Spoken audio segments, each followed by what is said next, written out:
işte siyaset Hüdapar'dan geldi. Allahu Ekber! Allahu Ekber! Dürüst belediyecilik, gerçek hizmet için bu sefer kalkınan bir var için bu sefer yerelde hizmet, güçlü bir Muradiye için bu sefer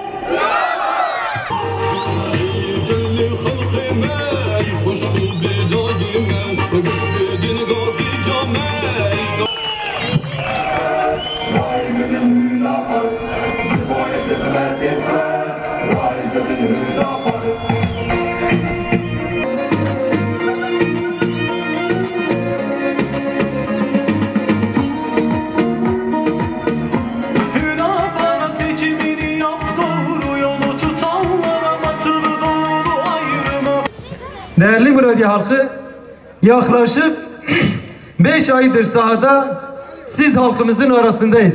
Sizin sorunlarınızı ve taleplerinizi dinliyoruz.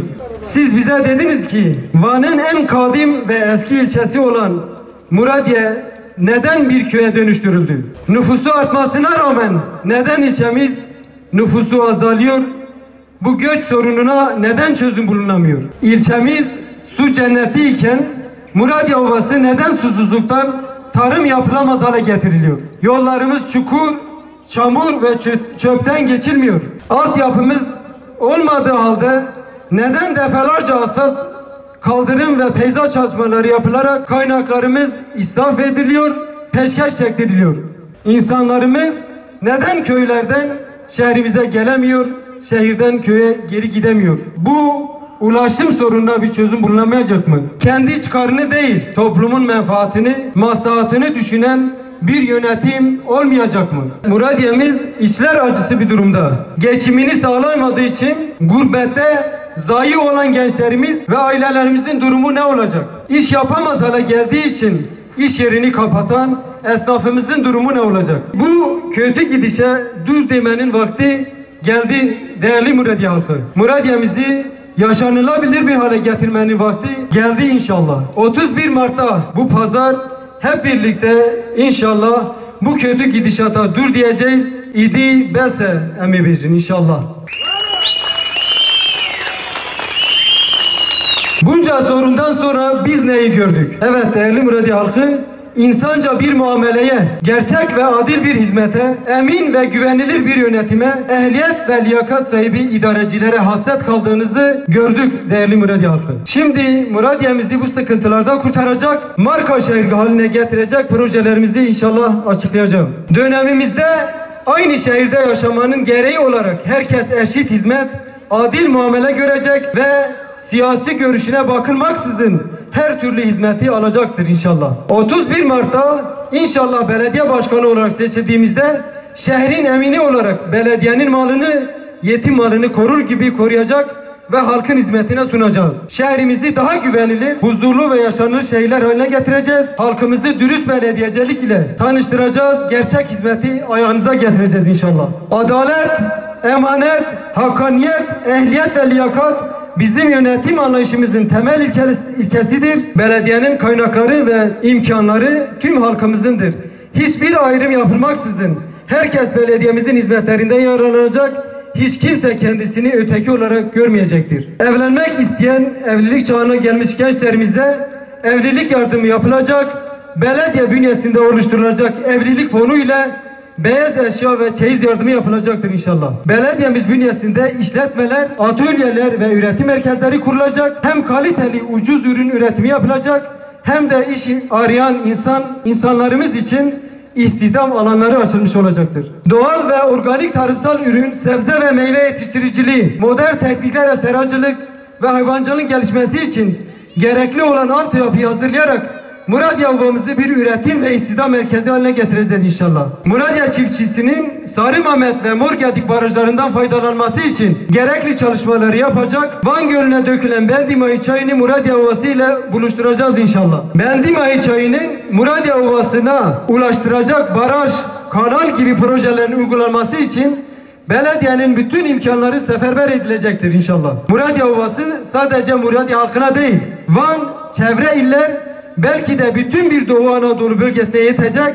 tarımsal, hayvansal ürünler üretim alanı olarak inşallah bölgeye hizmet edecektir. Tarım ve hayvancılığı gelişmiş. Dolayısıyla tarım ve hayvancılığa dair sanayisi de gelişmiş Muradiye, istihdam merkezi, üretimi, bolluk ve bereketiyle İnşallah cazibe merkezine dönüşecektir. Muradiye göç veren bir konumdan göç alan bir merkeze dönüşecektir. Küçülen ilçemiz büyümeye, giden kurumlarımız geri gelmeye, ihtişamını kaybetmiş Muradiye'nin özlenen ihtişamına kavuşacaktır inşallah. Artık beldemizde çalışıp memur ve diğer görevliler Erciş'te, Van'da ikamet etmeyecek, cazibe merkezi ilçemizde huzur ve güven içinde ikamet edecektir inşallah. Yerli esnafımızı zincir marketlere karşı koruyacak tedbirler alacağız inşallah. Mahalle ve yerli esnaf koruma amacıyla zincir marketlerin cadde ve sokaklarda şube açmalarına müsaade etmeyeceğiz. Halk yerli üretim yapan esnaflardan alışveriş yapacak, özendirilecek. Belediyeler ihtiyacı için tüketim, gıda ve diğer ürünleri yerli esnaf ve üreticiden satın alacaktır inşallah. Belediyemizin bünyesinde meslek edindirme ve sanat kursları ile ana dil kurslarını açacağız inşallah. Şelalemizi daha konforlu bir piknik alanına dönüştüreceğiz. Bendimayı çayına paralel yürüyüş yolu, bisiklet yolları yapacağız. Stefanos Kilisesi kalemizi halkımızın hizmetine sunacağız inşallah. Rüşvet ve yolsuzlukla ile mücadele belediyemiz inşallah bölgede örnek belediyecilik örneğini gösterecektir. Hiçbir şekilde yolsuzluğa müsaade edilmeyecek. Rant siyaseti yerine hizmet siyaseti esas alınacaktır. Belediyemizin gelir ve giderleri kamu ile paylaşılacaktır. Hiçbir şekilde çalmayacağız, çaldırmayacağız. İsraf etmeyeceğiz, ettirmeyeceğiz. Kimseye peşkeş çektirmeyeceğiz inşallah. Halkın malını, yetimin malını korur gibi koruyacağız. Tasarruf ederek malınızı koruyacak, hizmet olarak ayağınıza getireceğiz inşallah. Belediyemizi siz halkımızla birlikte istişare ederek sorunları çözeceğiz. Size değer vermeyen, dininize, örfünüze, tarihinize saygı göstermeyen, sizleri her türlü insani hizmetten mahrum bırakan, kendi çıkar ve menfaati için memleketi bu hale getiren siyasetçilere, çıkar gruplarına, politik emellerini siz halkımız üzerinde gerçekleştirmeye çalışanlara, uzaktan kumanda ile sizi yönetmeye çalışanlara fırsat vermeyin. Sizler hiçbir yere, hiçbir tarafa mahkum değilsiniz. İnşallah hep birlikte bu sefer Hüdapar diyeceğiz. Bu pazar günü inşallah bir değişim olacak. Muradiyemizin geleceği şekillenecek. İnşallah Muradiyemizin hak ettiği, sahip olacağı hizmetlere kavuşacağı hayırlı bir sonuç ile biz hep birlikte bu sefer Hüdapar diyeceğiz. Evcar Hüdapar. Şimdi de konuşmalarını yapmak üzere Van Büyükşehir Belediye Başkan adayımız Sayın Avukat Mehmet Mehdioğlu huzurlarınıza arz ediyorum. Buyurun Sayın Başkanım.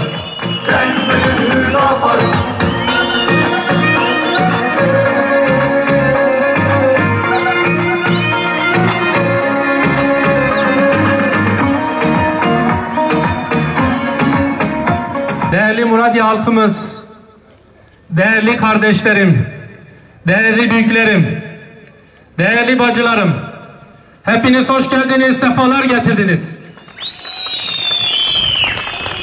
Ey gelim ey bigiri, ey İbrahim'e, ey huşkeme, hun tevde bi khair hatın, sersera u serçava rahatın.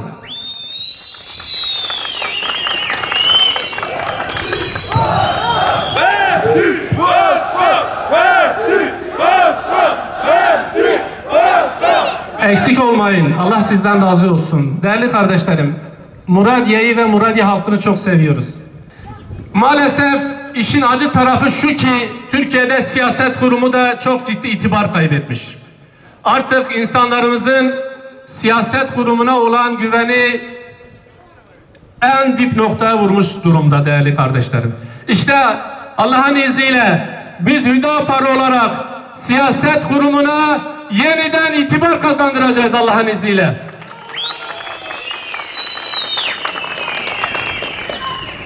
Bunu da inşallah tarafkirliğe son vererek, menfaate dayalı siyasete son vererek, hak ve adaleti tesis ederek sağlayacağız Allah'ın izniyle. Partizanlığa son vererek bunu yapacağız değerli kardeşlerim. Halkımız partizanlıktan, tarafkirlikten, menfaate dayalı siyasetten çok çekti. Partizanlık nedir? Birisi iktidara geldiği zaman veya bir belediye başkanlığına geldiği zaman kendi partisinden olanlara hizmet ediyor, kendi yaşdaşına, kendi eşine, kendi dostuna bütün imkanları sunuyor ama kendisine oy vermemiş diye, başka bir partidendir diye diğer kardeşlerini ihmal ediyor, onlara hizmette gereken hizmeti onlara sunmuyor. Biz bunu kabul etmiyoruz. Hangi düşünceden olursa olsun, hangi ırktan olursa olsun, hangi partiden olursa olsun, hangi aşiretten olursa olsun, Allah'ın izniyle bizim belediyecilik anlayışımızda bizim belediye başkanı ve ekibi halkımızın hepsinin hizmetkarı olacak ve hepsine eşit bir şekilde hizmet edecek Allah'ın izniyle.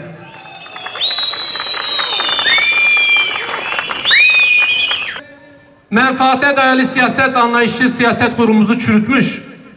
Üstad Bediüzzaman Hazretleri buyuruyor, menfaate dayalı siyaset canavarlıktır.